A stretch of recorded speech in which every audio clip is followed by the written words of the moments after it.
আবারও চলে আসলাম নতুন একটা রেসিপির সাথে। নমস্কার বন্ধুরা, আপনারা দেখছেন সুব্রত অর্চনা রান্নাঘর। আজ আমাদের রান্নাঘরে হচ্ছে চিল্লি পনির।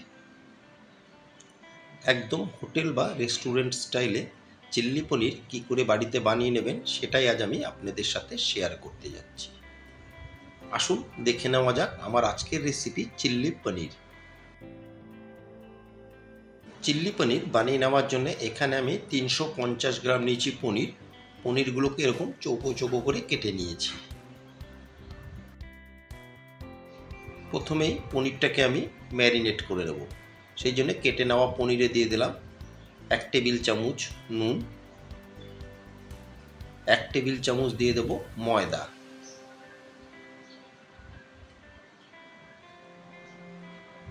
আর দিয়ে দেবো 1 টেবিল চামচ কর্নফ্লাওয়ার। 1 টেবিল চামচের একটু বেশি দেবো কর্নফ্লাওয়ার, 1.5 টেবিল চামচ মতন দিয়ে দিলাম কর্নফ্লাওয়ার। 1 টেবিল চামচ দিয়ে দিচ্ছি কালো গোলমরিচের গুঁড়ো। এখানে আমি গোলমরিচের গুঁড়োটা বাড়িতেই বানিয়ে নিয়েছি, আপনারা চাইলে প্যাকেটের গোলমরিচের গুঁড়োটাও ব্যবহার করতে পারেন। আর দিয়ে দেব 2 টেবিল চামচ আদা আর রসুনের বাটা।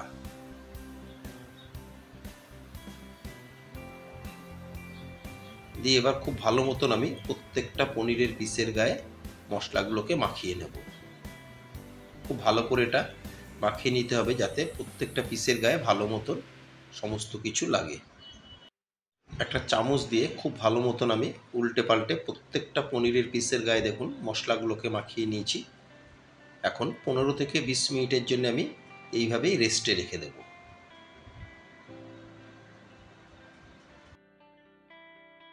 এই চিল্লি পনিরের জন্য আর লাগছে এখানে একটা টমেটোকে দেখুন কিউব করে কেটে নিয়েছি, আর টমেটোর বীজগুলোকে কিন্তু বাদ দিয়ে দিয়েছি। আর এখানে একটা মিডিয়াম সাইজের পেঁয়াজ একটু বড় করে কেটে এর খোলাগুলোকে বের করে নিয়েছি এইভাবে।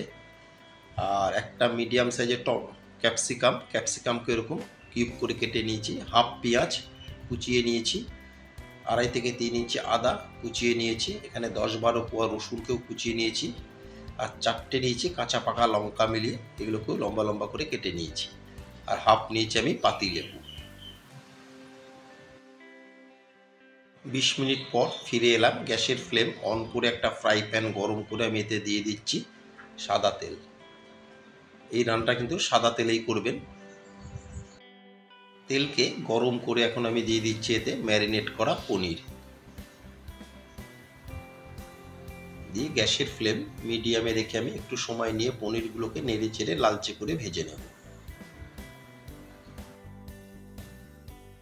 আর আমার নতুন বন্ধুদের কাছে রিকোয়েস্ট, যারা আমার চ্যানেলটি এখনও সাবস্ক্রাইব করেননি তারা অবশ্যই সাবস্ক্রাইব করে আমার পাশে থাকবেন, আর পাশে থাকা বেল আইকনটি প্রেস করে রাখবেন। যখনই আমি নতুন কোনো ভিডিও আপলোড করব সবার আগে নোটিফিকেশান আপনাদের কাছে পৌঁছে যাবে। পনিরগুলোর এক পিঠ ভাজা হয়ে গেলে এভাবে পাল্টে অপর পিঠটাকেও ভেজে নিতে হবে।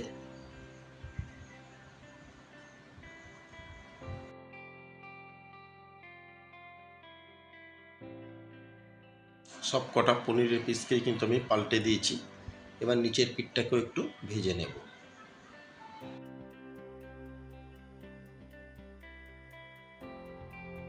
এইভাবে উল্টে পাল্টে দেখুন দুই পিঠে আমি পনিরগুলোকে একটু লালচে করে ভেজে নিয়েছি।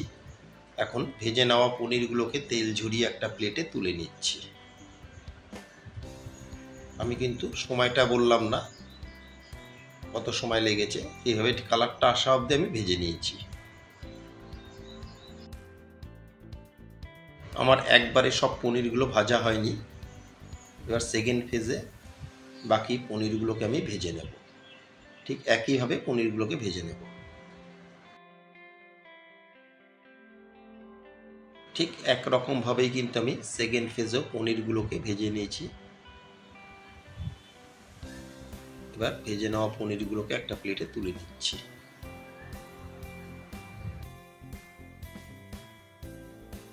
ভেজে নেওয়া পনির তুলে নিয়ে বাকি তেলের ভিতরে আমি দিয়ে দিলাম বড় টেবিল চামচের 1 টেবিল চামচ বাটার দিয়ে বাটারকে বেশ ভালো মতন মেল্ট করে নিলাম। এখন প্রথমে আমি দিয়ে দিচ্ছি কুচনো আদা আর কুচনো রসুন আর এখানে কুচনো পেঁয়াজ, এই তিনটিকে আমি প্রথমে দিয়ে দিলাম। দিয়ে 1 থেকে 1.5 মিনিট আমি একটু ভেজে নেব, যতক্ষণ না পর্যন্ত কালারটা চেঞ্জ হচ্ছে।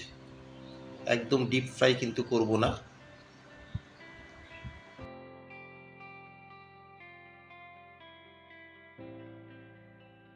মিনিট 1.5 কুচনো আদা রসুন আর পেঁয়াজকে ভেজে নিয়েছি। দেখুন এই কালার এলেই এখন এতে আমি দিয়ে দিচ্ছি কেটে রাখা ক্যাপসিকাম।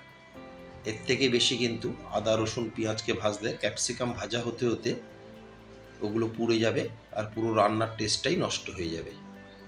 এবার ক্যাপসিকাম দিয়ে ক্যাপসিকামকে আরও মিনিট 2 একটু নেড়ে চেড়ে ভেজে নেব। মিনিট 2 ক্যাপসিকামকে আমি ভেজে নিয়েছি। দেখুন ক্যাপসিকামটা কিন্তু আমার প্রায় অনেকটাই সেদ্ধ হয়ে গেছে।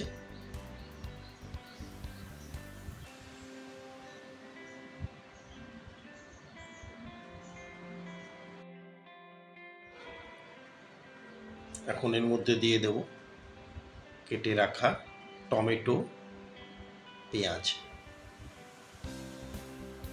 আর কাঁচা লঙ্কা।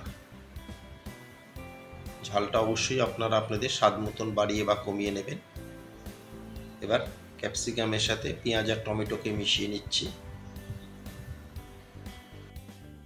আরও 1 থেকে 1.5 মিনিট টমেটো আর পেঁয়াজকে ভেজে নেব। একটা বাটি নিয়ে নিলাম, এর ভিতরে এখন আমি চিল্লি পনিরের একটা সস বানিয়ে নেব।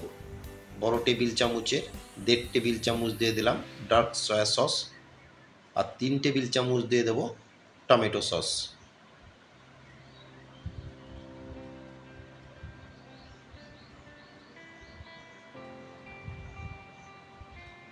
এর মধ্যে সামান্য একটু দিয়ে দেব জল। আমি এখানে মেজারমেন্ট কাপের হাফ কাপ জল দিয়ে দিলাম। দিয়ে এবার জলের সাথে খুব ভালো মতো মিশিয়ে নেব। পেঁয়াজ আর টমেটোকে মিনিট খানিক ভেজে নিয়ে এখন দিয়ে দিলাম স্বাদ মতো নুন। আমি এখানে 1 টেবিল চামচ দিয়ে দিলাম নুন আর 1 টেবিল চামচ দিয়ে দিচ্ছি চিনি। চিল্লি পনির কিন্তু একটু ঝাল মিষ্টি হয়, সেই জন্য চিনিটা কিন্তু দিতেই হবে। দিয়ে এবার নুন আর চিনিকে খুব ভালো মতন মিশিয়ে আরও কিছুক্ষণ আমি ফ্রাই করে নেব।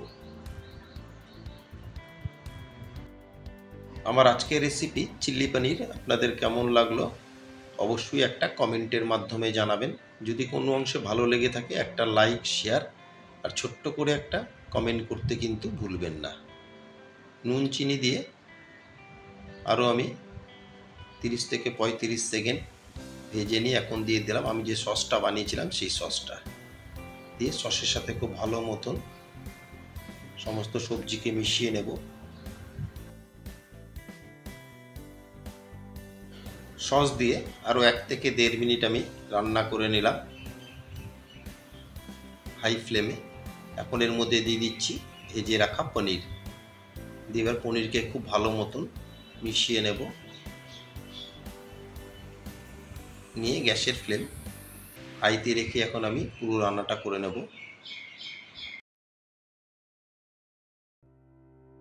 এখানে একটা বাটিতে আমি দিয়ে দিচ্ছি 1 টেবিল চামচ কর্নফ্লাওয়ার আর এর ভিতরে দিয়ে দেবো আমি 1 কাপ জল।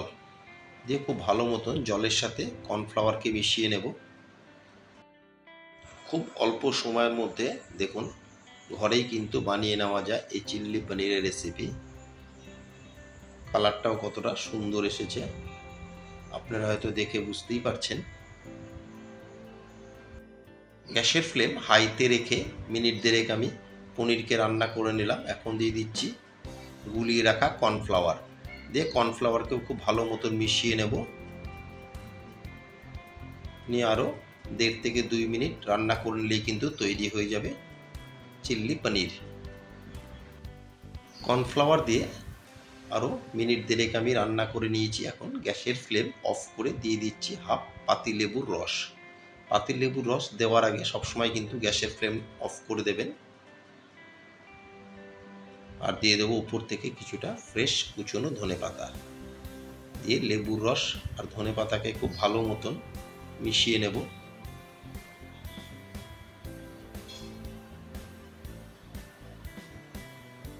নিয়ে একটা কভার দিয়ে আমি মিনিট 2 স্ট্যান্ডিং টাইমে রেখে দেবো।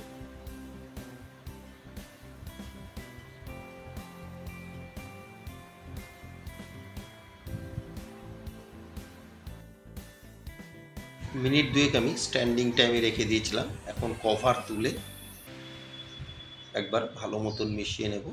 তৈরি হয়ে গেল আমার আজকের রেসিপি চিল্লি পনির। কেমন লেগেছে অবশ্যই একটা কমেন্টের মাধ্যমে জানাবেন। পনিরের এই রেসিপিটা ভাত, ফ্রাইড রাইস, রুটি, লাচ্ছা পরোটা, নান সবার সাথেই কিন্তু দারুণ সুন্দর লাগে। সবাই সুস্থ থাকবেন, ভালো থাকবেন। আবার দেখা হবে পরবর্তী একটা দিনে পরবর্তী একটা রেসিপির সাথে।